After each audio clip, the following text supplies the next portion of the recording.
ओम श्री गोगा देवाय नमः। अब तक श्री गोगा महापुराण के 11 अध्याय हम आपको सुना चुके हैं। आज 12वां अध्याय। उसी दिन रात्रि के समय राजा गोपीचंद की माता मैनावती अपनी उपरोक्त दासी को साथ लेकर जालंधरनाथ योगी के स्थान पर जा पहुंची। जालंधरनाथ उस समय अपनी दोनों आंखें मूंदे समाधि में मग्न बैठे थे। राजमाता मैनावती भी अपने दोनों हाथ जोड़कर उनके सामने ही बिछी आसन पर बैठ गई। काफी देर बाद जब योगी की समाधि टूटी तब अपने सामने दो नारियों को बैठे देखा तो पूछने लगे, माताओं तुम लोग कौन हो और आधी रात के समय मेरी धूनी पर किस उद्देश्य से आई हो? मैनावती अपने दोनों हाथ जोड़कर बोली, हे योगीश्वर, मैं यहाँ के राजा गोपीचंद की माता हूँ और मेरा नाम मैनावती है तथा जो दूसरी मेरे साथ है ये मेरी दासी है। इस समय मैं आपके दर्शनार्थ आई हूँ। विधवा होने के कारण मैं सबके सामने नहीं निकलती हूँ, इसलिए मुझे रात्रि पर्यंत यहाँ आना पड़ा है। मैनावती की बात सुनकर जालंधरनाथ बोले, हे मातेश्वरी, किसी भी नेक स्त्री को रात्रि के समय एकांत में गैर आदमी के साथ भेंट करने में कलंक लगने की संभावना बन सकती है। इस दुनिया के लोग कपट की खान हैं, इसलिए इस स्वार्थी दुनिया से डरकर रहना ही ठीक नहीं है। इस संसार में मिथ्या दोष भी लग जाते हैं। मैनावती बोली, महाराज जी, आप तो ब्रह्म ज्ञानी संत हैं, आपकी नजर में नर नारी का भेद कैसा? आप इस नाशवान संसार से इतना भय मानते हैं। मैं तो इस दुनिया से कतई नहीं डरती। जो बुरा करे वही इस भय माने। मैं जिस गूढ़ ज्ञान के उद्देश्य से यहाँ आई हूँ उसे पूरा किए बिना नहीं जाऊंगी। जालंधरनाथ योगी ने उत्तर दिया, आप लोग नहीं जाओगी तो मैं ईंट पत्थर मारकर तुम्हारे सिर फोड़ दूंगा या श्राप देकर भस्म कर दूंगा। तुम्हारा भला इसी में है कि इस स्थान से उठकर तुरंत चली जाओ। जालंधरनाथ की बात सुनकर मैनावती बोली, योगीराज, अगर आपके कर कमलों द्वारा हमारी मृत्यु हो जाए तो हमसे अधिक भाग्यशाली कौन होगा? साधु संतों के कर कमलों द्वारा मरने से अनायास मुक्ति प्राप्त हो जाएगी, परंतु मेरा ऐसा सौभाग्यशाली भाग्य कहाँ है? रानी मैनावती को अपनी धुन की पक्की समझ जालंधरनाथ योगी से पूछा, आखिर तुम्हारा उद्देश्य क्या है? बताओ तो सही, यहाँ किस उद्देश्य से आई हो? इतना सुन मैनावती बोली, भक्त को ज्ञान अमृत की प्यास होती है, सो मुझे ज्ञान अमृत का पान करा मेरी अज्ञानता को दूर करने की दया करें। मैनावती की ज्ञान पिपासा की बात सुनकर योगीराज बोले, समय आने पर तुम्हारी ज्ञान की प्यास दूर करके तुम्हें ज्ञान अमृत का पान करा दीक्षा देकर अपनी चेली बनाऊंगा। इस समय अपने घर जाओ, मुझे भगवान का भजन करने दो। जालंधरनाथ की बात सुनकर मैनावती ने उनके चरणों में अपना शीश झुका दिया और प्रणाम कर अपनी दासी को साथ ले अपने महल में जा पहुंची। राजमाता मैनावती हर तीसरे चौथे दिन योगी जालंधरनाथ की धूनी पर अर्धरात्रि के समय अपनी दासी को साथ ले पहुंच जाती थी और धर्म चर्चा सुनकर लौट आती थी। एक दिन योगीराज अपनी दोनों आंखें बंद की तपस्या कर रहे थे। मैनावती अपने दोनों हाथ जोड़े योगी के सामने बिछी आसन पर बैठी थी कि अचानक एक भयानक काला सांप तेज चाल से रानी की तरफ आ पहुंचा। रानी बिल्कुल भयभीत नहीं हुई। जब सांप रानी के शरीर पर चढ़ गया तो दासी घबराकर शोर मचाने लगी, मगर रानी पर दासी के शोर मचाने का कोई असर नहीं हुआ। वह निडर हो पहले की तरह ही अपने आसन पर विराजमान रही, हिली डुली तक नहीं। सांप उसके शरीर पर से होता हुआ बिना काटे ही लुप्त हो गया। इसी प्रकार रानी की कई परीक्षाएं ली, परंतु रानी मैनावती विचलित नहीं हुई, सब परीक्षाओं में परिपूर्ण साबित हुई। तब जालंधरनाथ ने रानी को धर्म उपदेश दे अपनी चेली बना लिया और स्वयं राजमाता मैनावती के गुरु बन गए। अपने गुरुदेव की कृपा से रानी मैनावती को सारा जगत ब्रह्ममय दिखने लगा। उनके अज्ञान का नाश हो गया, उनका जन्म धन्य हो गया। उन्होंने अपने गुरु के चरणों में शीश झुका दंडवत किया। योगीराज ने विद्या के मंत्रों का उच्चारण कर रानी को अमरता का वरदान दिया। मैनावती प्रसन्नता से परिपूर्ण हो गई। अति उल्लास के साथ राजमाता मैनावती अपने महल में लौटी। माघ फागुन महीना था। राजा गोपीचंद तेल की मालिश करवा धूप में बैठे स्नान की तैयारी में थे। अन्य रानियों के साथ पटरानी लोमावती भी दही, चंदन, केसर वगैरह स्नानोपयोगी दूध मिश्रित जल में सुगंधित सामग्री मिला रही थी। राजा गोपीचंद अपने महल की छत पर चंदन चौकी पर स्नान के लिए तैयार बैठे थे। रानियां स्वर्ण झारियों में जल भरे उनके ऊपर छोड़ने को तैयार खड़ी थी।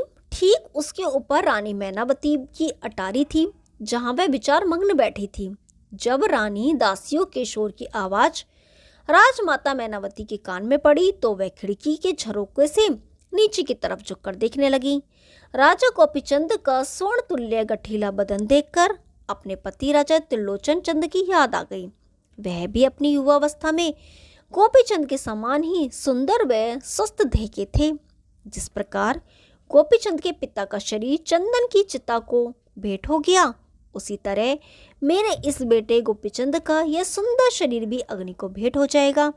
ऐसा विचार आते ही राजमाता मैनावती की आंख से टप टप गरम आंसू गिरने लगे और राजा गोपीचंद के शरीर की बरसात के माफिक गिरने लगे। उन गर्म बूंदों की बारिश से राजा गोपीचंद ने अपनी निगाह को ऊपर उठाकर देखा तो माता मैनावती को रोते पाया और जाना कि माता के ही आंसू की बूंदें मेरे शरीर पर गिरी हैं। इति श्री गोगा महापुराण 12वां अध्याय समाप्त। अब 13वां अध्याय। राजा गोपीचंद ने जब अपनी माता को रोते देखा तो नहाना धोना भूल अपनी माता के पास जा पहुंचे। आगे आगे गोपीचंद और उनके पीछे पटरानी लोमावती भी पहुंच गई। गोपीचंद ने अपने दोनों हाथ जोड़कर माता को प्रणाम किया और उनसे रोने का कारण पूछा कि हे मातेश्वरी, तुम किस दुख से दुखी होकर रोई हो? क्या किसी ने कुछ अपशब्द कहकर तुम्हारा अपमान किया है? अपने रोने का कारण अपने बेटे को कहो। राजा गोपीचंद की बात सुनकर राजमाता बोली, बेटा, मुझसे किसी ने कुछ नहीं कहा है। मुझे तुम्हारे पिताजी का ख्याल आ गया था, जिससे मेरी आंख से आंसू निकलकर गिर पड़े थे। तुम्हारे समान ही उनका सुंदर स्वस्थ शरीर चंदन चिता की भेंट हो गया। क्या मेरे बेटे गोपीचंद की भी यही दशा हो गई? मैं चाहती हूँ कि तुम्हारी मृत्यु ना हो। अपनी माता मैनावती की बात सुनकर राजा गोपीचंद बोले, माता, तुम्हारा रोना व्यर्थ है। जो इस नाशवान संसार में जन्मा है उसकी मृत्यु अवश्य होगी। राजा गोपीचंद की बात सुनकर मैनावती बोली, बेटा, इस संसार में असंभव कुछ नहीं। अमरतत्व प्रदान करने वाले योगेश्वर अपनी नगरी में विराजमान है और उनका नाम है जालंधर नाथ योगी। अपनी माता की बात सुन राजा गोपीचंद बोले, वही योगी जालंधर जो घास का गट्ठर सिर पर अधर अधरे गौओं को खिलाते रहते हैं। मैनावती बोली, हाँ बेटा, ठीक वही। तुम उनसे दीक्षा लेकर अमर बन जाओ। वे योगेश्वर नाथ चमत्कारों से परिपूर्ण हैं। अपनी माता की बात सुनकर राजा गोपीचंद बोले, हे मातेश्वरी, अभी मेरी उम्र ही क्या है? कुछ दिन राज सुख भोगने दो। 12 वर्ष पर्यंत मैं दीक्षा ले लूंगा। अपने बेटे की बात सुनकर राजमाता बोली, बेटा, 12 वर्ष किसने देखे हैं? पल का भी भरोसा नहीं किया जा सकता। कोई जरूरी नहीं कि 12 वर्ष तक तुम जीवित भी रहो या नहीं। तुम्हारे पिता की उम्र क्या मरने लायक थी? काल का क्या भरोसा, किस दिन आकर गर्दन दबा दे। अपनी माता की इतनी बात सुनकर राजा गोपीचंद बोले, ठीक है मातेश्वरी, काल का कोई भरोसा नहीं। मैं जालंधर नाथ योगी से मिलूंगा। अगर उन्होंने मुझे अमृत प्रदान करने का वचन दे दिया तो मैं जरूर दीक्षा ले लूंगा। इतना कहकर राजा गोपीचंद स्नान ध्यान के लिए महल में लौट आए। राजमाता व अपने पति राजा गोपीचंद की संपूर्ण वार्ता को महारानी लोमावती ने ध्यानपूर्वक सुना और समझा तथा विचार किया कि अगर राजा ने संत से दीक्षा ले ली तो हम सबका तो भाग्य ही फूट जाएगा। हमें तुरंत ही ऐसा उपाय करना चाहिए जिससे महाराज योगी ना बने। इधर पटरानी लोमावती विचार मग्न हो गई थी। उधर राजा गोपीचंद स्नान ध्यान से फारिग हुए। उनके चेहरे पर पहले जैसा उल्लास नहीं था। वे इसी सोच विचार में डूबे हुए थे कि राजा रहना ही ठीक है या दीक्षा लेकर योगी बनना। उनकी मुख मुद्रा को देखकर अन्य रानियां भी समझ गईं कि दाल में काला अवश्य है। राजा आज इतने गंभीर क्यों हैं? राजा गोपीचंद जब स्नान ध्यान से फारिग हो राज दरबार को चले, तब सब रानियां पटरानी लोमावती को घेर कर खड़ी हो गईं और कहने लगी, राजा इतने उदास क्यों हैं? राजमाता और राजा जी में ऐसी क्या बात हुई है जो राजा जी इतने गमगीन थे? सारी घटना पटरानी लोमावती ने सबको सुना दी, जिसे सुनकर सारी रानियां भयभीत हो गईं और लोमावती से कहने लगी, अब हम लोगों का क्या होगा? पटरानी लोमावती बोली, बिना त्रिया चरित्र रचे हमारा कष्ट दूर ना होगा। मैं अविलंब ही कोई ना कोई उपाय करूंगी। अगले दिन जब राजा गोपीचंद सोकर उठे तो अपनी पटरानी लोमावती के अंतःपुर में पधारे। पटरानी राजा को आया देख रोने लगी। राजा गोपीचंद ने अपनी पटरानी के नकली आंसुओं को असली समझा। वह लोमावती से पूछने लगे, महारानी तुम्हारे रोने का कारण समझ में नहीं आया। राजा गोपीचंद की बात सुनकर पटरानी ने उत्तर दिया, मैं अपने भाग्य पर रो रही हूँ। राजा बोले, मैं कुछ भी समझ नहीं पाया। राजा त्रिया चरित्र दिखाती हुई राजा से बोली, जान बख्शी जाए तो सत्य बात प्रकट कर दूं।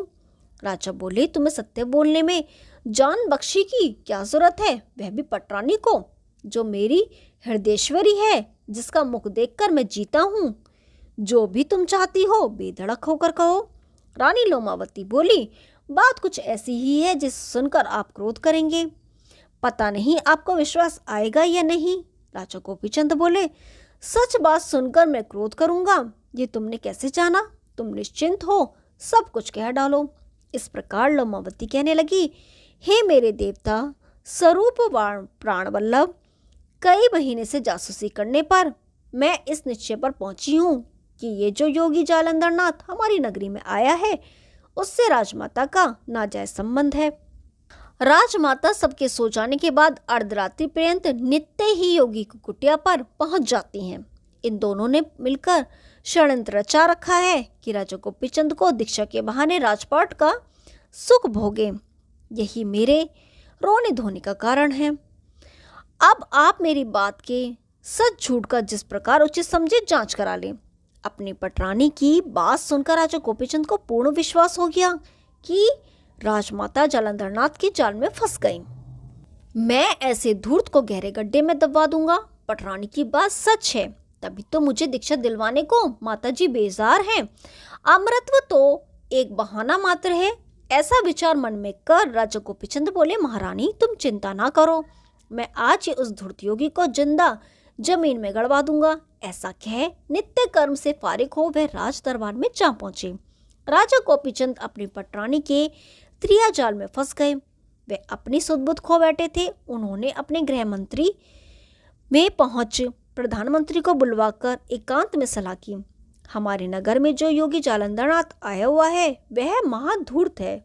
मैंने उसे सजा देने का निश्चय किया है। तुम गुप्त रूप से एक गहरा गड्ढा पाट दो।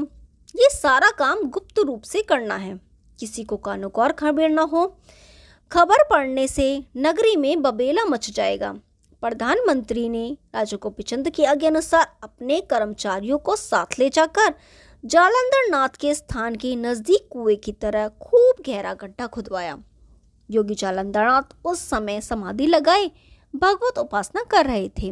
मंत्री ने उन्हें उसी हालत में सेवकों से उठवाकर गड्ढे में रखवा दिया। उसके बाद घोड़ों के मलमूत्र से भरवाकर ऊपर से कूड़ा कचरा मिट्टी वगैरह डलवाकर गड्ढा पटवा दिया। जालंधर नाथ को सिर के ऊपर से अदर वाले घास के गट्ठर के कारण कुछ भी पता न चला। सारा भार उस गट्ठर के अपने ऊपर ले लिया, यानी घोड़े की लीद वगैरह सभी अधर में ही रुक गए। वह निश्चिंता पूर्वक आकाश शास्त्र ब्रजा शास्त्र को सांवर मंत्रों द्वारा सिद्ध करते रहे। गोरखनाथ से अपने गुरु की दुर्दशा सुनकर कनिफानाथ को बहुत दुख हुआ और आश्चर्य भी कम नहीं हुआ कि मेरे गुरु को कैद करने की सामर्थ्य राजा गोपीचंद को किस प्रकार हुई। गुरुदेव ने उसे वह उसकी नगरी को भस्म न कर कैद हो गए। मेरी समझ में कुछ नहीं आ रहा है। गोरखनाथ का कहना भी झूठ नहीं हो सकता। बात कुछ ना कुछ जरूर है। असली भेद हेलापट्टन पहुंचने पर ही खुलेगा। उन्होंने अपने सभी शिष्यों को हुक्म दिया कि मेरे डेरे तंबू उखाड़कर बैलगाड़ियों में लगवाओ और सब हाथियों पर झूले डलवा दो। घोड़े, रथ, पालकी वगैरह सब अविलंब सजाकर हैलापट्टन नगरी के राजा गोपीचंद की राजधानी को अति शीघ्र कूच करो। कनिफानाथ योगी की आज्ञा सुनकर उनके सभी शिष्यों ने डेरे तंबू उखाड़कर सब सामान बैलगाड़ियों में लदवा दिया और हाथी, घोड़े, रथ, पालकी सब सजवाकर बाजी गाजी के साथ राजसी ठाट बाट बना अपनी सवारी पर चढ़कर कूच बोल दिया और रात दिन मंजिल दर मंजिल पार करते हुए गोड़ बंगाले प्रांत को हैलापट्टन नगरी में जा पहुंचे। उनका वायु वेग के समान आगमन हाथी घोड़ों पर चढ़े योगियों का आडंबर देख हैलापट्टन के सभी नर नारी भारी संख्या में उनके पीछे चल पड़े। राजा गोपीचंद भी अपने उच्च दरबारियों को साथ लेकर कनिफानाथ की आगवानी करने जा पहुंचे। राजा गोपीचंद को आया देख प्रजा वर्ग ने जयकारे बोल बोल कर आकाश पाताल एक कर दिया। राजा गोपीचंद ने कनिफानाथ को हाथ जोड़कर प्रणाम किया और उनको अपने साथ लेकर राजभवन जा पहुंचे। राजा गोपीचंद ने एक बड़े सिंहासन पर बिठाकर उनका स्वागत सत्कार किया और अपने प्रधानमंत्री को आज्ञा दी कि आप सब संतों के ठहरने की व्यवस्था कराकर उनकी सेवा सत्कार करें। राजा गोपीचंद की आज्ञा सुनकर सब प्रबंध प्रधानमंत्री ने करवा दिया। श्री गोगा महापुराण 13वां अध्याय समाप्त। कल 14वां अध्याय शुरू करेंगे। तब तक के लिए नमस्कार।